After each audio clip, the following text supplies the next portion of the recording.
So hey y'all, I'm gonna let some more people get on before I actually start letting you guys know about the parts of the vagina, and also I'm gonna let y'all know like how to properly cleanse the vagina area and what parts not to touch and what parts that you should touch. So I can start by letting you guys know, okay, we all should know like this is the clitoris, and then this is considered the labia minus, and then over here you guys should know that this is the crust of the clitoris.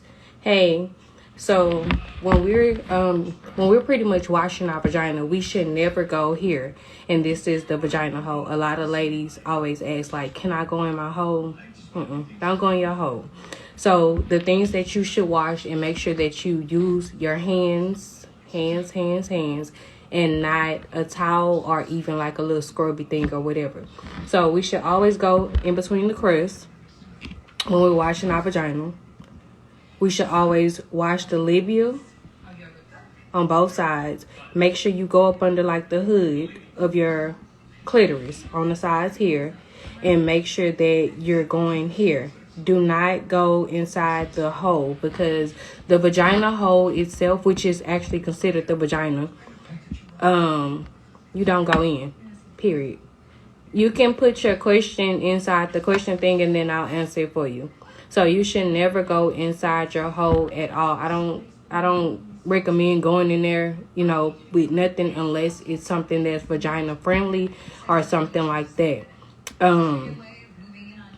Our vagina area is actually sensitive, so our butthole is actually near the vagina hole itself. So this means that when we're using a towel, imagine that you're using a towel and then you're just washing here. What if you're washing, the stuff backwards? Like, don't do that.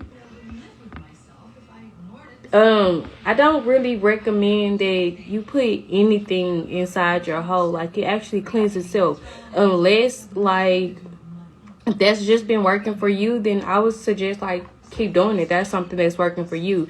Solutions and stuff I don't put into my vagina hole. Only thing I really put in there is like the Thai kitty gel, and I'll put like suppositories, but other than that I don't actually insert anything into there.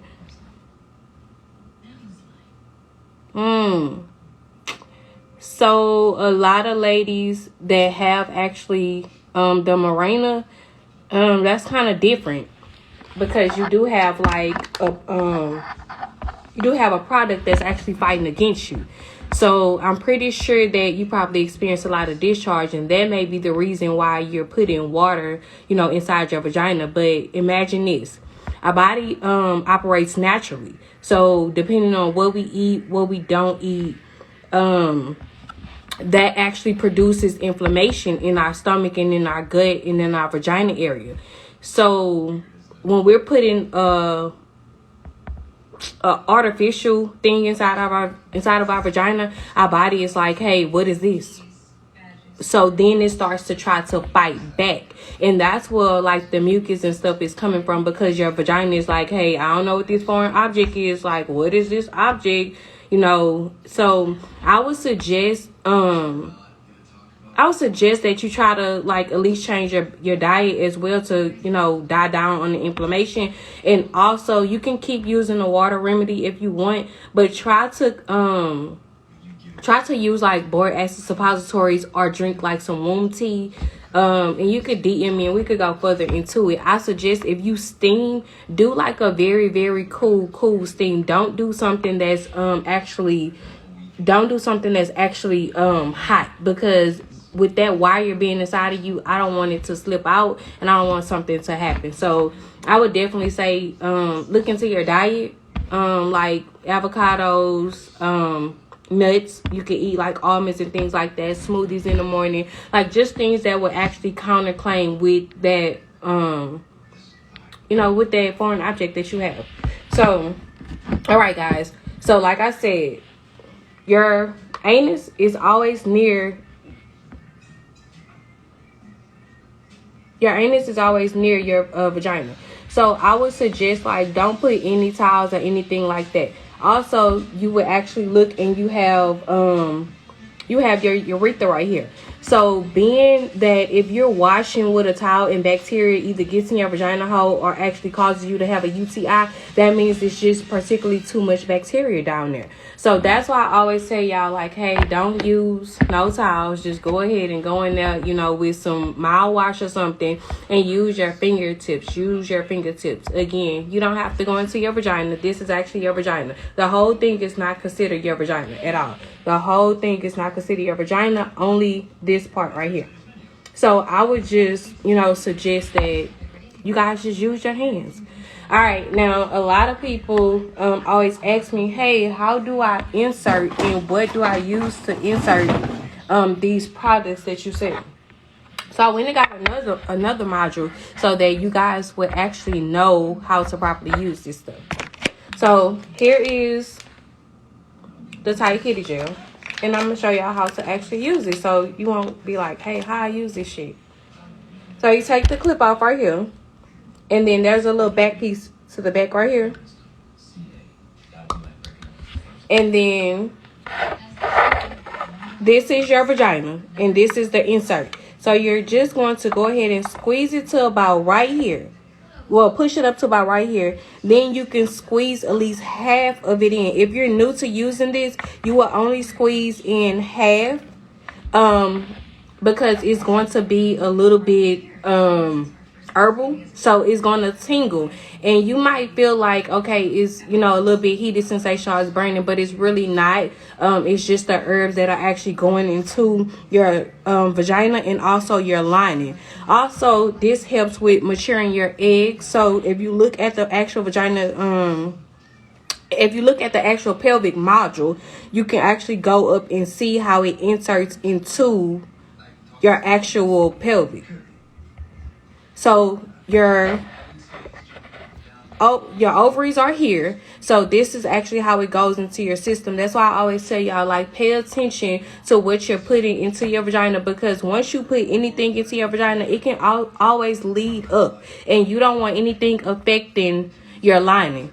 This is what protects your vagina itself, the lining. And when you steam and use these products, it actually like moisturizes your vagina and gets your blood to flow in the proper way. So that's why I always tell y'all, pay attention to how you're using it. So again, all you do is just pretty much stick it into your vagina about this length, and then you'll go ahead and you'll push half of it in if you're new to using it. And then take it out, put your little panty liner on, and make sure you wear like cotton panties or something like that. All right. So the next thing that people always ask about is the Juicy Pops. It's pretty much the same thing. Like, make sure y'all hands clean as well.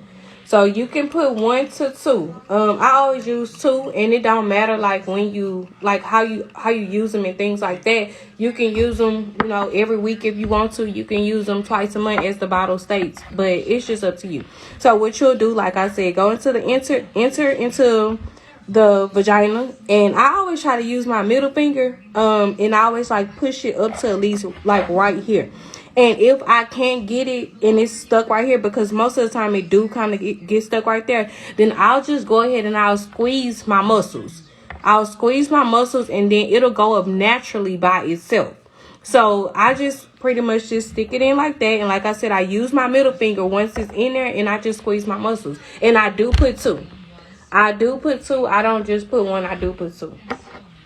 So just imagine, like, after y'all cycles or before y'all have, after and before you have sex, like, just imagine that we have this lining here.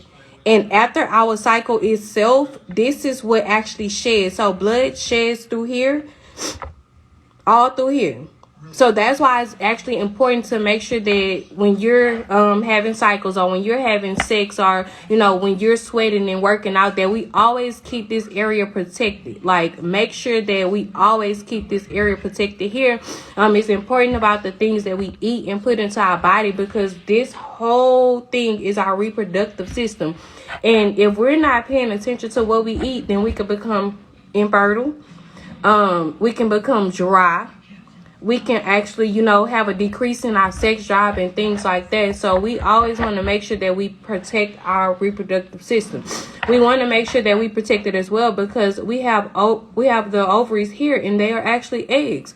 And we want to make sure that we're doing and eating things and also using products that are natural and that are obedient of our reproductive system, because we want our eggs to grow into and also mature, so we can also, you know, be fruitful and multiply. So that's pretty much what I need to show y'all. Another thing is the boric acid suppositories. They're called pills. You use them the same way.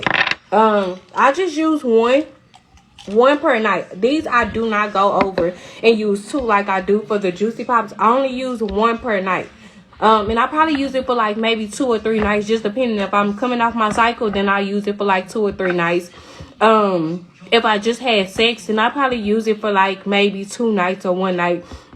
If I feel like I'm getting irritated, and I do not at all. I hate it. I'm sorry. I do not like bacterial vaginosis. So if I feel like I'm getting irritated, if it's just feeling like I'm about to have a bacterial vaginosis infection, I'm gonna go ahead and I'm gonna insert one of these. And like I said, I only put one. This is pretty much like a natural remedy to cleanse out the bacteria in our vagina canal. So I put, like I do the Juicy Pop, I just go ahead and I put it in. And sometimes it gets stuck right here, like I said earlier. And then I just pretty much squeeze it, you know, with my vagina lips and stuff like that. And it goes up. And I'll put a panty liner, because these, along with the Juicy Pops, these are actually, will make you like real wet. And it's only pretty much like the suppositories that's really coming back out. Remember, with these, what goes in must come out, point blank, period. Hey, Shanti. So, like I said, I put it at least, I try to put it halfway, but if it gets stuck right here, then I'll go ahead and I'll squeeze it up. I do put a panty liner on, because I do not like my panties soaking wet and stuff like that. So I do put a panty liner on, and then I'll pretty much probably do it for like 2 nights or something like that, just depending. If I'm doing it for bacterial vaginosis, then I'll leave it in. I'll put maybe 1 a night for maybe 3 or 4 nights. If I am using it because I don't want to have bacteria down there, then, and it's after sex, then I'll use it for like 1 or 2 nights, because it's just semen that I'm trying to, you know, get out. If it's after my period, then I'll probably use it for maybe like 2 nights, 2 or 3 nights, just depending on the cause. And it actually depends on your body. So because I do it for maybe 3 to 4 nights, or I do it for 1 or 2 nights, or your cousin Susan may do it for 1 night, and, you know, TT might do it for 10 nights, or whatever the case, that does not mean that you should do it for that long. You have to listen to your body. Your body is essential to telling you everything that is going on, point blank, period. So even though I'm prepping and I'm showing you guys like, hey, how to use this product and what it's actually used for, I want you guys to listen to your body itself. Don't listen to nobody else but your body. If your body tells you no and a certain product doesn't work for you, then that product just doesn't work for you. So I would just suggest that don't use it. If it does work for you and that's something that you would like to continue to use, then I would say, you know, go ahead and use it. But always pay attention to your body, and always drink water. Drink plenty water whatsoever. That actually gets your blood flowing, and once you're using these herbal products and you're eating the right type of foods and stuff, then that water actually allows you to release the toxins out of your body. Even though we're using herbs and even though we're eating the correct food, we still need water in order to get the toxins, because food has bacteria. So we don't want to keep that inside of our body. I am going to conclude this for tonight, and I will come back on. Well, I will let y'all know when I'll do like a giveaway for answering all the questions and stuff like that. So make sure y'all pay attention to like the posts and the different foods that I put up that I'm telling y'all that are anti-inflammatory, and also the parts of the vagina that we talked about. So pretty much we talked about the vagina. We talked about the lining where the blood sheds. We talked about the ovary. And then once I come back, we'll talk about this portion of the actual pelvic reproductive system. So thank you guys for tuning in, and y'all can watch it and make sure y'all share it. Thanks. Have a great night.